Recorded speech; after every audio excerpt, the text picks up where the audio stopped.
Eesti ettevõtlike naiste assotsiatsioon ja Coca-Cola Foundation on korraldanud koostöös üle-eestilist naisettevõtjatele suunatud programmi Naised ettevõtluses roheline ja hooliv maailm.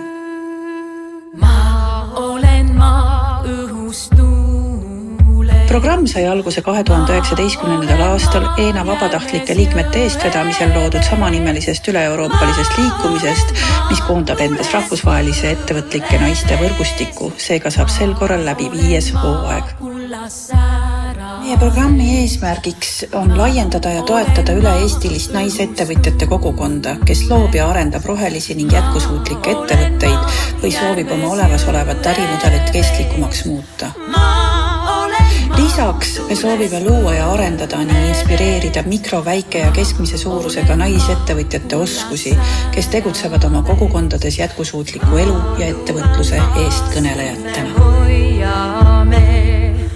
Ma ütleks, et see on väga põnev ja mitmekülgne seltskond.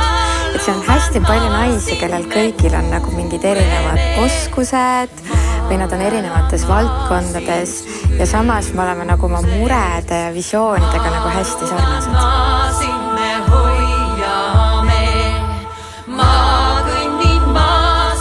No kõigepealt see ühine kirg nende naisettevõtjate vahel, et see on nii äge, kui sa näed selliseid tarku, nutikaid ja ülimalt vastupidavaid naisi enda kõrval.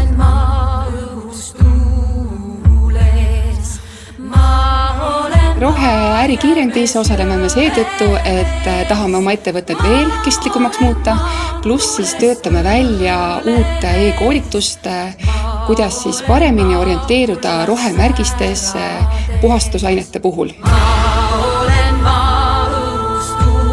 Programmi raames kohtusime mitmel korral ka silmast silma lisaks töötubadele. Saaremaal toimus suveseminar 50 osalejaga. Arvamusfestivalile esitasime sotsiodraama Kuidas tappa väikeettevõtjat. Selleks aastaks on meie programm jõudnud lõpusirgele, kuid meie kogukond jätkub aktiivselt roheettevõtluse EE kaudu. Sealt leiad alati uusi artikleid, lugusid ettevõtjatega, uusi lahendusi teaduses. Tule ja külasta meid. Naised ettevõtluses roheline ja hooliv maailm on täna liikumine, mis kasvab koos meiega iga aastaga. Loome koos tuleviku, mis on kohalik, kestlik, kaasav ja konkurentsivõimeline.